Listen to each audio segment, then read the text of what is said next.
একেবারে আধার নেমে এসেছে শহর কলকাতা, শহরতলি সহ বিস্তীর্ণ দক্ষিণবঙ্গের ছবি আপনারা দেখতে পাচ্ছেন। কলকাতা সহ দক্ষিণবঙ্গে ব্যাপক দুর্যোগ, কালবৈশাখীর দাপট। কলকাতা বিমানবন্দরের বিমান পরিষেবা ইতিমধ্যেই ব্যাহত হয়েছে বলে খবর পাওয়া যাচ্ছে। রেড অ্যালার্ট অর্থাৎ লাল সতর্কতা জারি হয়েছে কলকাতা সহ 24 পরগনায়। ছবি দেখতে পাচ্ছেন আপনারা, দিকে দিকে ব্যানার ভেঙে পড়ে যাওয়া, গাছ ভেঙে পড়ে যাওয়ার পাশাপাশি একাধিক খবর আমাদের কাছে আসছে। পুলিশের যে গার্ডরেল, সেই গার্ডরেল রাস্তার উপরে একেবারে পড়ে রয়েছে এবং এই যে ঝড়, সেই ঝড়ের দাপটে বিভিন্ন জায়গায় ক্ষতির ছবি কিন্তু সামনে আসছে। সল্টলেকেতে একটি বড় গাছ একেবারে এক ক্যাবের ওপরে ভেঙে পড়েছে। বিভিন্ন জায়গায় বজ্রপাত এবং তার সঙ্গে মুষলধারে বৃষ্টি এই মুহূর্তে চলছে। মেঘের যে বিন্যাস, একেবারে কালো মেঘে ঢেকেছে দক্ষিণবঙ্গ। কথা বলবো অয়ন ঘোষাল, আমাদের প্রতিনিধি রয়েছেন এই মুহূর্তে আমাদের সঙ্গে টেলিফোন লাইনে। অয়ন, ইতিমধ্যেই রেড অ্যালার্ট জারি হয়েছে দক্ষিণবঙ্গের বেশ কিছু জায়গায়, একটু আপডেট নেব।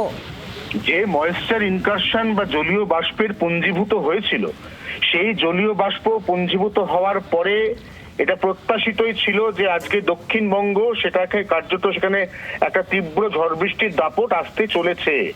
এই অবস্থায় আরো একটু পরিস্থিতি ঘোরালো হয়ে ওঠে যখন ছোটনাগপুর ছত্তিশগড় এলাকা থেকে একটি অত্যন্ত শক্তিশালী স্কোয়াল ফ্রন্ট অর্থাৎ কিউমুলোনিম্বাস মেঘের একটা বড় সড়ো পুঞ্জ, এই পুঞ্জটা ঝাড়খণ্ড হয়ে এগিয়ে আসে পশ্চিমাঞ্চলের জেলার দিকে।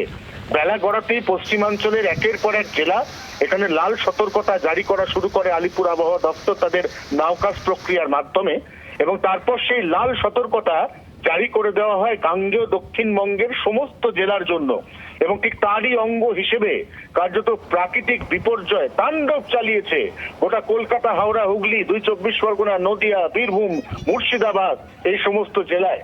এবং সেখানে কোনো কোনো জায়গাতে ঝড়ের গতিবেগ 80 কিলোমিটার পর্যন্ত পৌঁছে গিয়েছিল।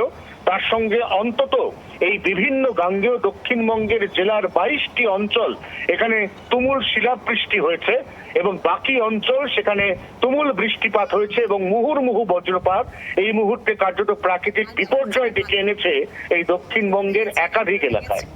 একেবারেই অয়ন, সেই ছবিও আমরা দেখতে পাচ্ছি। ধন্যবাদ তোমায়।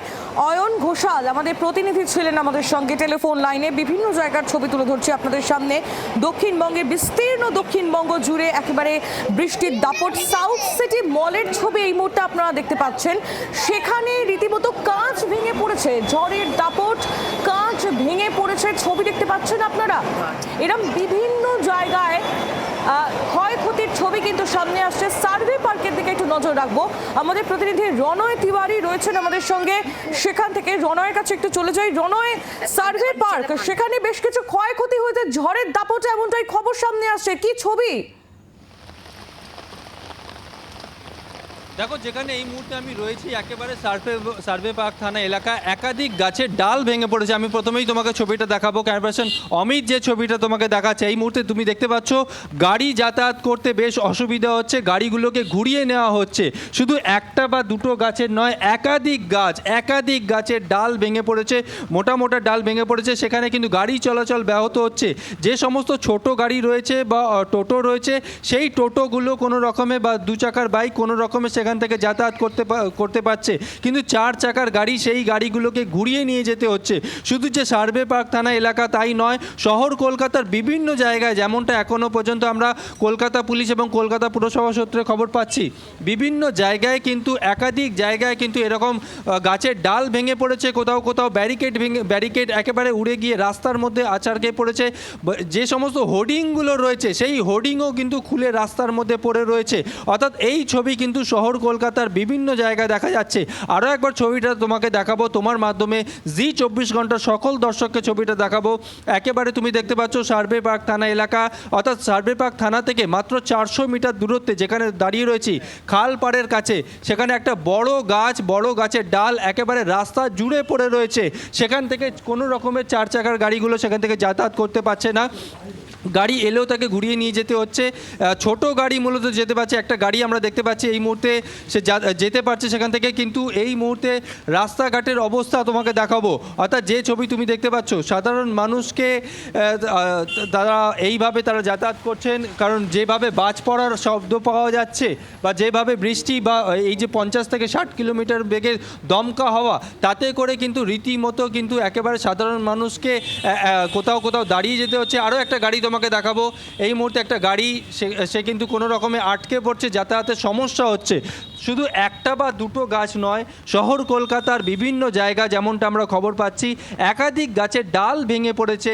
সেখানে কিন্তু রাস্তা এইভাবে ব্লক হয়ে গেছে, রাস্তার একটা অংশ ব্লক হয়ে গেছে, সেখান থেকে কিন্তু সাধারণ মানুষকে যাতায়াত করতে সমস্যায় পড়তে হচ্ছে। আহেলি, একেবারেই রনয়, তোমার মাধ্যমে সেই ছবি আমরা দেখতে পাচ্ছি, সার্ভে পার্ক এলাকার ছবি আপনারা দেখছেন। রনয় তিওয়ারি আমাদের প্রতিনিধি সেই ছবি আপনাদের সামনে তুলে ধরছে। রীতিমতো একটি গাছ একদম রাস্তার উপরে ভেঙে পড়েছে, একটুখানি জায়গা খোলা রয়েছে, সেখান দিয়ে কোনো মতে যানবাহন যাতায়াত করছে। একই সঙ্গে আপনারা লেক টাউন এবং সল্ট লেকের ছবিও দেখতে পাচ্ছেন। সল্ট লেকে যেমনটা আপনাদের বলছিলামই, একটি বড় গাছ অ্যাপ ক্যাবের উপর ভেঙে পড়ে এবং তাতেই বিপত্তি। একজন যিনি চালক ছিলেন এই অ্যাপ ক্যাবের, তিনি এবং একজন বাইক আরোহী এই ঘটনায় আহত হয়েছেন বলে খবর পাওয়া যাচ্ছে। এবং অন্যদিকে লেক টাউন, সেখানেও কিন্তু ঝড় বৃষ্টির দাপট নজরে পড়েছে। পুলিশের ব্যারিকেড একেবারে রাস্তায় শুয়ে পড়েছে এবং মেসির মূর্তি, তাতে যে বাঁধন তা আরো খানিকটা তীব্র করা হয়েছে। যে খবর পাওয়া যাচ্ছে, কলকাতা পুরো এলাকায় 25 জায়গায় গাছ ভেঙে পড়েছে। রক্তিমা দাস আমাদের প্রতিনিধি, এই নিয়ে আপডেট আমাদের দেবেন। রক্তিমা, কর্পোরেশন সূত্রে আর কি জানতে পারছো? দেখুন, কর্পোরেশনের তরফে যেটা জানা যাচ্ছে, কন্ট্রোল রুমের তরফে আপাতত কলকাতার পুরসভা যে পুরো এলাকা, তার সেখানে 25টি জায়গায় গাছ পড়েছে। এবং তার মধ্যে দেখো উল্লেখযোগ্য, তোমাকে জানিয়ে রাখি, অভিষেক বন্দ্যোপাধ্যায়ের বাড়ি হরিশ মুখার্জি স্ট্রিট, সেখানে গাছ পড়েছে। রবীন্দ্র সরোবরের 7 নম্বর গেট, সেখানে গাছ পড়ে ট্রাফিক জ্যাম সৃষ্টি হয়েছে, এই মুহূর্তে এটা কর্পোরেশন সূত্রে জানা যাচ্ছে। অন্যদিকে দেখো আমেরিকান সেন্টারের সামনে, সেখানেও গাছ পড়ে কিছুটা বিপত্তি তৈরি হয়েছে। এছাড়া নেতাজি নগর, সেখানেও যেমনটা জানা যাচ্ছে যে সেখানেও গাছ পড়েছে। তাছাড়া দেখো Rashbehari Avenue, 96 A&B Rashbehari Avenue, একটি গাড়ির ওপর গাছ পড়ে রয়েছে বলে যেটা কলকাতা পুরসভার কন্ট্রোল সূত্রে জানা যাচ্ছে। এই মুহূর্তে দেখো মোট 25টি জায়গার কথা উল্লেখ করছে কন্ট্রোল রুম। তবে দেখো ক্রমাগত যেটা ফোন আসছে এবং জানা যাচ্ছে যে সময়ের সঙ্গে সঙ্গে এই সংখ্যাটাও কিন্তু বাড়বে বলে মনে করা হচ্ছে, কারণ যে পরিমাণ ঝড় বৃষ্টি হয়েছে সেই জায়গা থেকে এই সংখ্যাটা আরো বাড়বে বলে যেটা কলকাতা পুরসভা আধিকারিকরা মনে করছেন। একেবারেই রক্তিমা, তুমি নজর রাখো। ধন্যবাদ তোমায়। রক্তিমা দাস আমাদের প্রতিনিধি ছিলেন আমাদের সঙ্গে টেলিফোন লাইনে। এবং যেমনটা আপনাদের জানাচ্ছিলাম, কলকাতা পুরো এলাকায় 25 জায়গায় গাছ ভেঙে পড়েছে বলে এখনো পর্যন্ত কর্পোরেশনের সূত্রে খবর পাওয়া যাচ্ছে। এবং যেভাবে ঝড় বৃষ্টির দাপট আজ আমরা দেখেছি, স্বস্তির বৃষ্টি থেকে দুর্যোগে পরিণত হয়েছে এই ঝড় বৃষ্টি, এবং তাতেই কিন্তু রীতিমতো বিপত্তি। বিভিন্ন জায়গার ছবি, salt lake, survey park, lake town সহ শহরতলি এবং জেলার ছবিও আপনাদের সামনে আমরা তুলে ধরেছি, যেখানে দাপট এবং ক্ষয়ক্ষতি খবর কিন্তু পাওয়া যাচ্ছে। বাংলার আওয়াজ, বাঙালির আবেগ, জি 24 ঘন্টা।